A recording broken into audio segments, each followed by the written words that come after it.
Hello everyone, this is Dinesh Kumar here from the Mutiara Sentinel.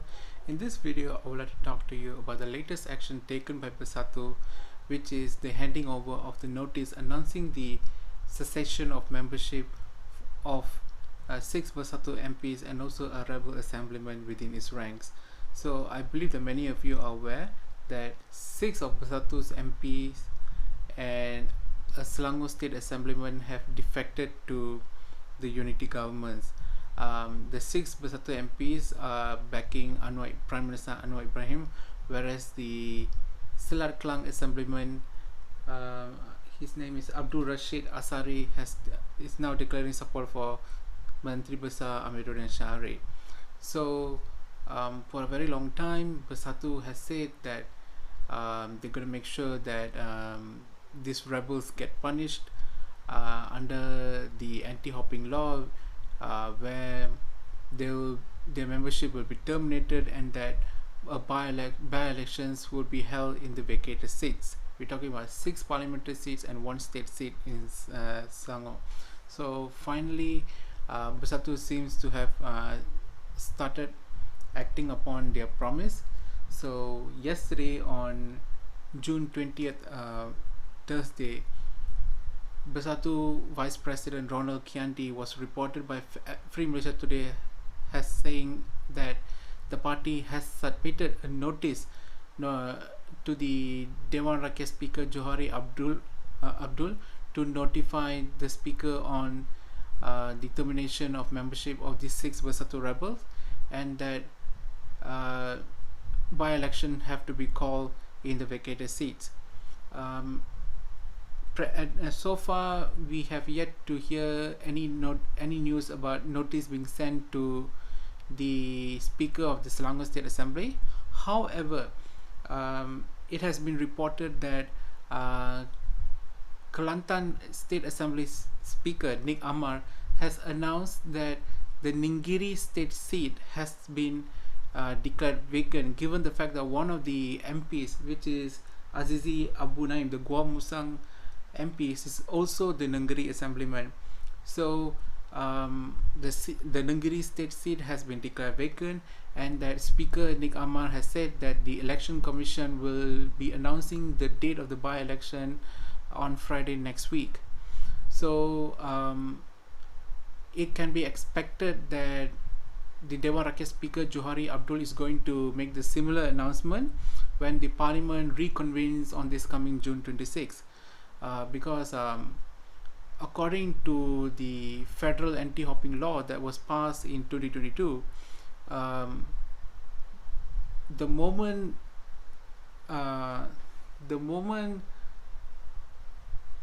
an elected representative ceases to be the member of a political party, their seat will have to be vacated and a by-election have to be held. So now that these 6 rebel MPs and one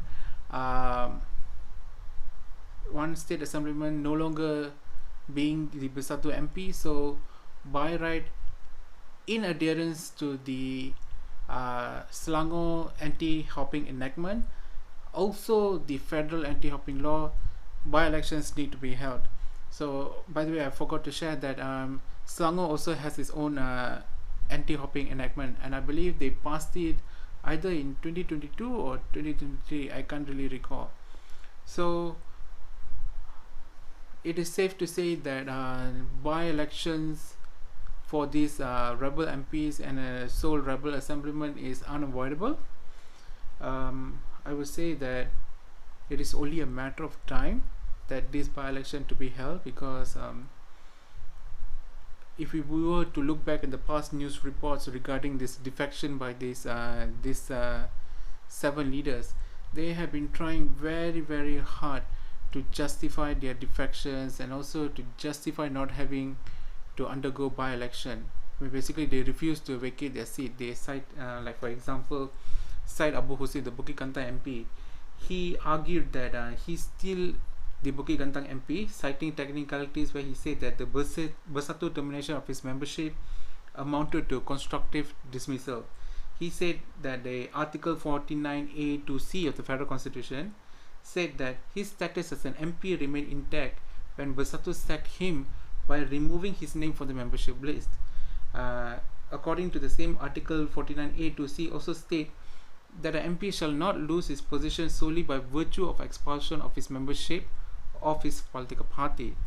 However, the article 49A, the anti-hopping law, mandates the vacating of the seat if the MP resigns or ceases to be a party member. So in the case of these Bersatu rebels, the seats have to be vacated because they have ceased, because these party rebels have ceased to be party members. So the moment when they have been sacked by the party, automatically their seats become vacant. That is how the federal anti-hopping law works. So this is what Syed Abu Hussein argued. Meanwhile, for Azizi, the Gua Musang MP, he told Free Malaysia Today that he refused to vacate his seat. The Gua Musang MP said, saying that the notice given by Bersatu, actually Bersatu did give a notice informing them of the termination of the membership. He said that the notice given by the party was very, very vague. Azizi yesterday or the day before has said that he will take to court the vacancy of the Nenggiri seat. I'm not so sure what kind of game what is the end game that he's expecting here, but I have came across a Berita Harian report which quoted a lawyer as saying that while Azizi has the right to go to court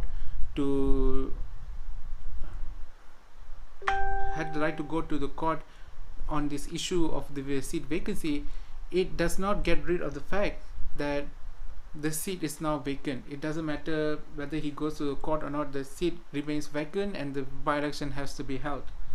So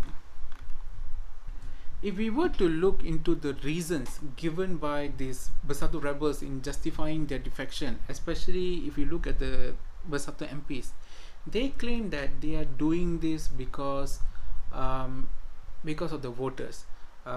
Being opposition MPs means they get lesser allocation if compared to the government backbenchers, and having lesser allocation means they could not do more for their constituents.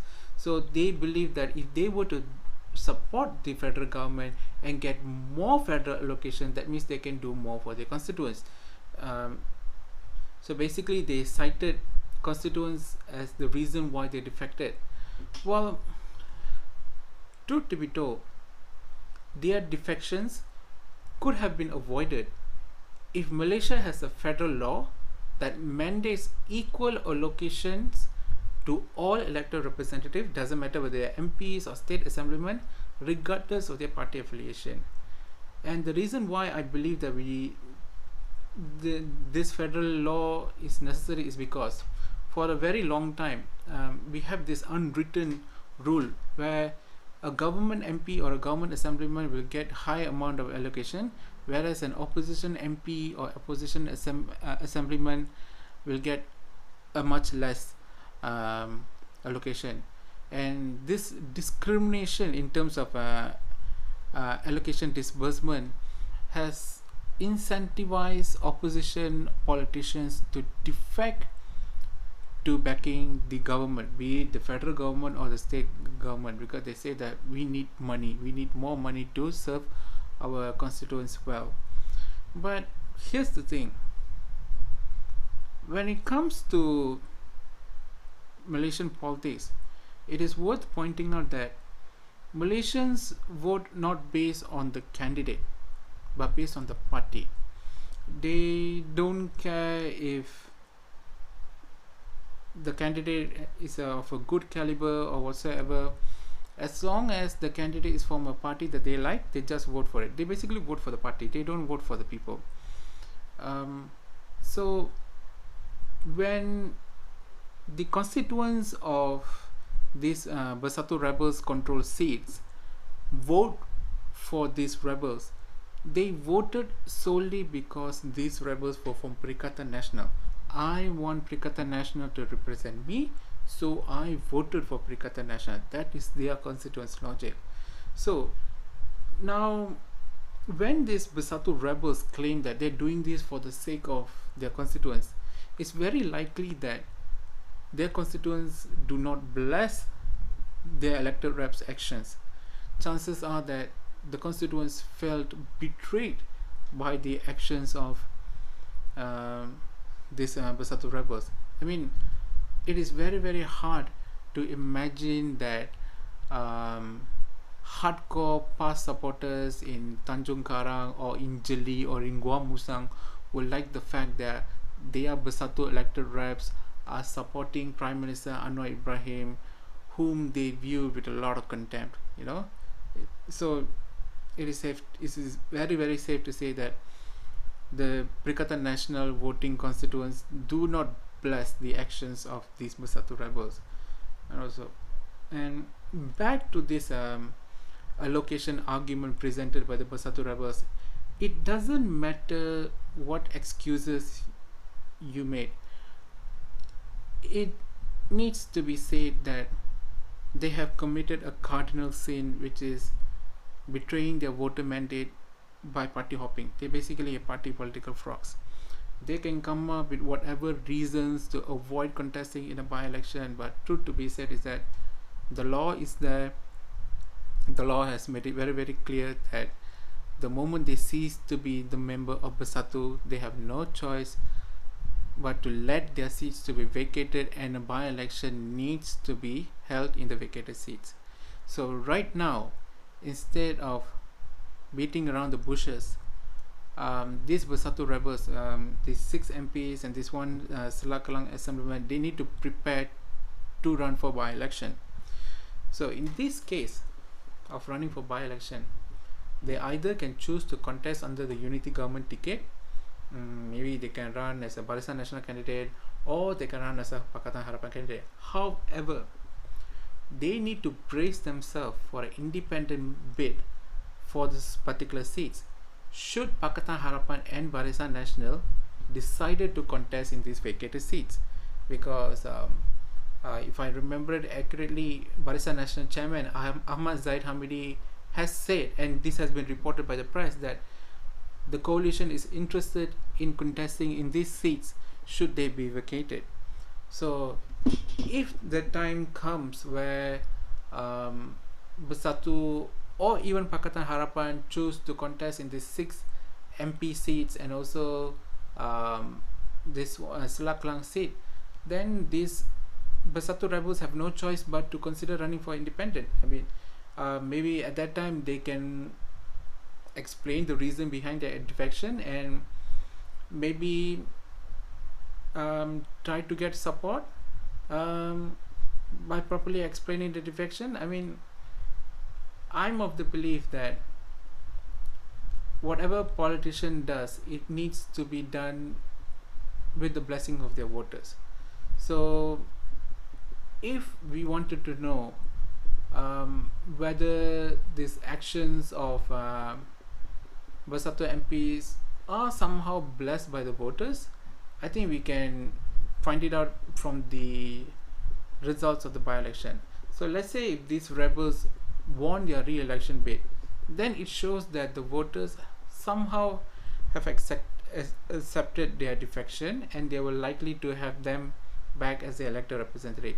However, should all these 7 rebels who lost their re-election bids, then they need to be smart enough to think and come to a conclusion that, yeah, my voters did not like the fact that I defected and I was punished for that.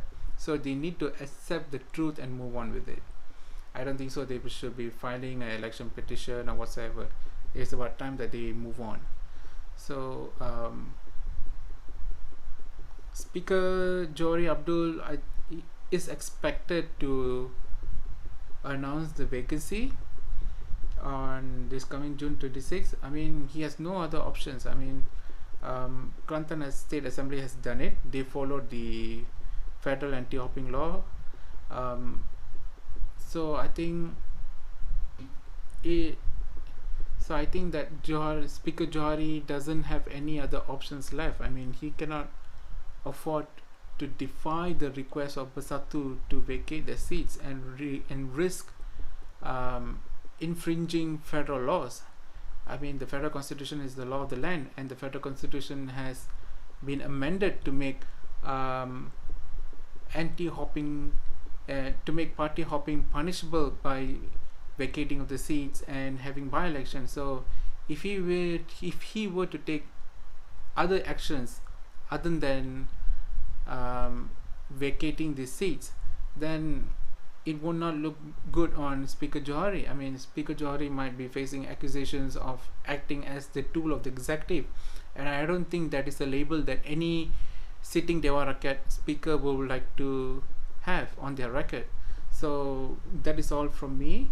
If you have any comments about why do you think that these Bersatu rebels need to give way for by-elections, do let me know your comments. If you have your arguments on why they should not have their seats vacated, do share with me. I'll be glad to engage in a conversation with you. So that is all for me. Have a good week.